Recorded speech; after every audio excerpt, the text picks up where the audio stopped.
conseil municipal adopté ko su boobaa ñu ci liggéey bi nga xamante ne moom lañ ci war a def kon wax leen ne ñun du ñu leen bàyyi leen rek ngeen di dem mais ñun dañuy ñëw jàpp ci benn moom parce que nag nit ki su fekkee. Merci délégué. Donc bu accident nag ci finalité cérémonie bi di remercier ñëpp ñi nga xam ne jël nañ ci kàddu mais su sañoon cérémonie bi maanaam dañ koy l'éducation et le socle du développement donc ñu ngi jégalu bu baax si loolu mais xam ngeen ne fan yi il est très occupé par son travail au niveau de l'Assemblée nationale mais il tenait vraiment à assister à cette cérémonie donc sans plus tarder dañ koy jox parce que am na ay doyen ci bëgg a quoi, le directeur de l'école élémentaire, d'abord, il a chargé de vous transmettre ces salutations, de vous présenter ces excuses, parce que nous sommes dans un séminaire aussi, dans le cadre de l'inclusion. Ça, c'est le merci beaucoup. mais dina revenir à quelques doléances yi nga xam ne ñoo fi doon wàcc wala ay suggestions pour apporter ci ay réponses. maintenant wax école bu nekk aussi lan mooy dotation suñu jeexalee ñu def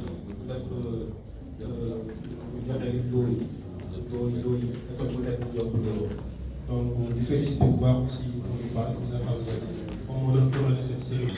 rek parce que moom yaa am na ñeneen ñuy xaar ñu war a waxtaan ak ñoom donc am nañ d'autres qui voulaient prendre la parole mais xam nga rek temps bi ñu permettre.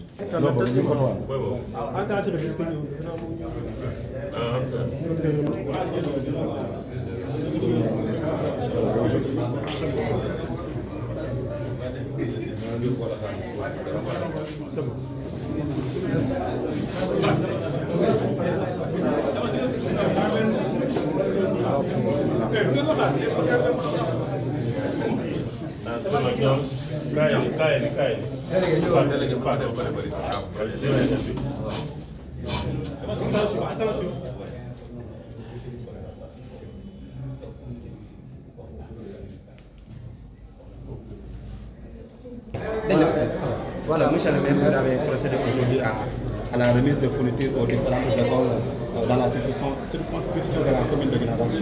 Pouvez-vous revenir plus ou moins un petit peu sur la quintessence également de cette dotation? Oui, nous avons l'habitude de le faire chaque année. Mais il y avait des difficultés à l'ouverture des classes, on n'a pas pu donner des fournitures.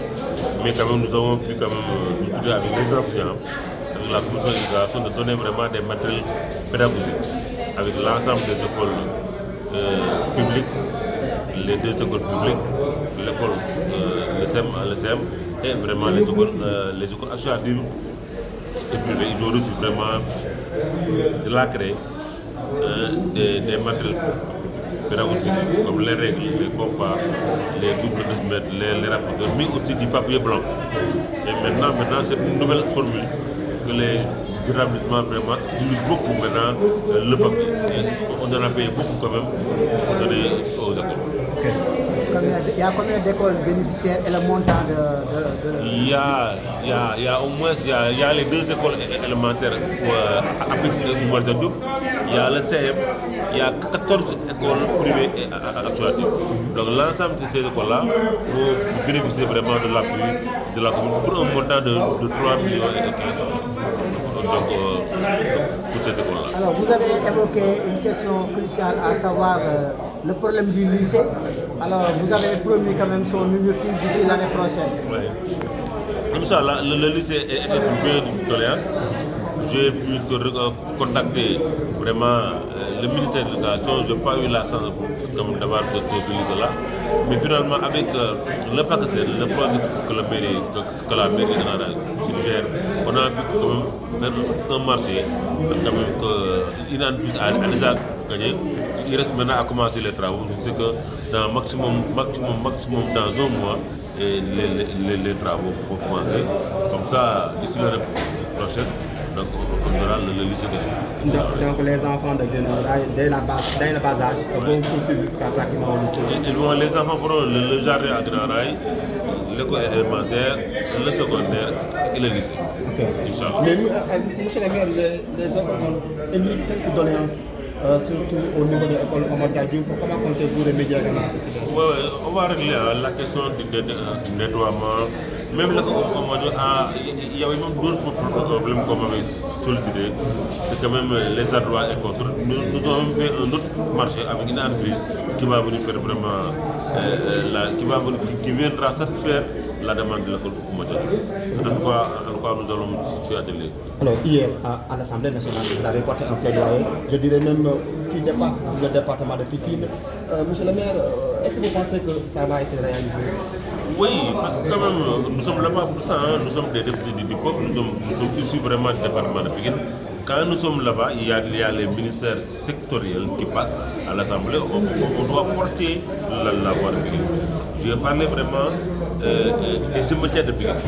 Vous vous souvenez bien, vraiment l'ensemble des marches des jeunes sur le Armel, tout Pikinois, en connaît beaucoup de choses. Le gouvernement a réagi quand même, en quand même le donnant un terrain. Mais les travaux tardent à finir.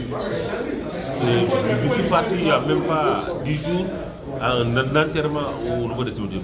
On n'avait même pas de place. On a fait le tour des cimetières pour avoir une place pour enterrer le corps. Alors je dis que maintenant, il faut qu'on accélère la situation des cimetières de Pikine. Voilà la donnée. Il y a aussi maintenant la question des cités religieuses. Vous entendez le gouvernement, ils sont à Touba, ils sont à Tuaon, ils sont à Diafra, ils sont en Casamance, partout ils sont là-bas en train de faire des études. Mais il y a une maison de Serigne Touba à Pikine qui a des difficultés de bâtiment. Maintenant, les gérants de la maison de Serigne Touba là, ils ont même fait des lettres dans les communes pour demander vraiment des appuis pour faire la construction vraiment de cette maison-là. J'ai demandé à l'État de réagir parce qu'ils le font pas. Voilà des questions comme ça que nous avons travaillé avec le ministère de l'Urbanisme, de logement. Il y a une question qu'on a omise tout à l'heure, c'est le problème du déficit d'enseignants. Vous en avez évoqué, qu'aujourd'hui que vous avez demandé à ce que l'État réalise, puisque aujourd'hui la mairie est en train de se débrouiller pour quand même recruter des enseignants. Il y en a partout, hein, le déficit là. On le dit partout, à chaque fois que le ministre passe, on demande quand même de parler du déficit d'enseignants. Maintenant, ce sont les maires qui sont obligés de recruter des enseignants et ce n'est pas une compétence. On ne doit pas le faire. Mais pour ne pas quand même créer des difficultés à nos enfants, on est obligé quand même de venir en secours.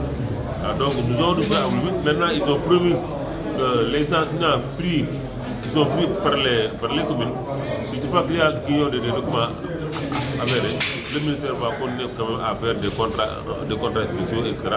En tout cas, c'est un départ.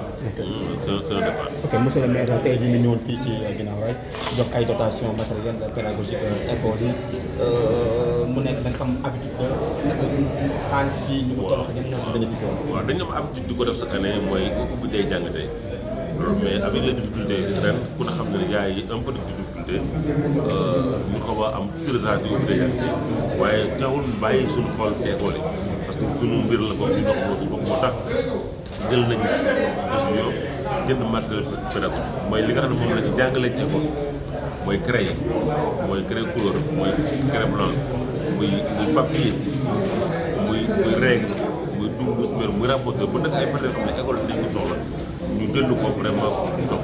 lycée bi waaye tamit jàngalekat yi nga xam ne ñoo manqué. parce que mën nga si ñëwaat. lycée Guinaw-Rail dafa amoon ay jafe-jafe pour Guinaw-Rail amoon lycée.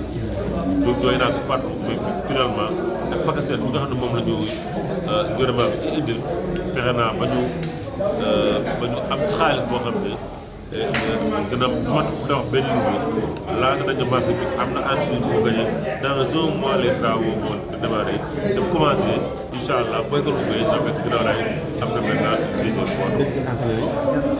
déficit bi moo fi nekk man à l'école après man maa mën jël ñaari jàngalekat di leen fay j'en ai parlé wax nañu ko partout au on en a parlé wax nañ ko au niveau de l'Assemblée nationale mais ministre jël na décision léegi pour jàppale ci mairie yi nga xam ne jël nañ ay nit bu gisee documents yi ëllëg dañ leen mën defal ay contrat pour mën a liggéey loolu. ok en tant que député boo xam ne da nga ici ci département Pikine nga porté un plaidoyer à l'égard du gouvernement par rapport également au cimetière mais aussi également li nga xam ne moom mooy kër Serigne Touba bi est-ce que mën na see dikkaat. waaw parce que cimetière Pikine yi yaakaar naa ñëpp dégg nañ ko suñu armel loolu nekkoon na cri de cœur boo xam ne donc Pikine da ko doon def xam na ci ay tout le temps ñu dem ci di def ay marche di def lépp mais après nag bi mu ko defee une fois deux fois gouvernement bi comprendre na ñu réagir ñu fexe ba li sëcc armée la ñu extensionné ko mais nag extension dafa yéex nee leen dem naa fa ci benn rob boo xam ne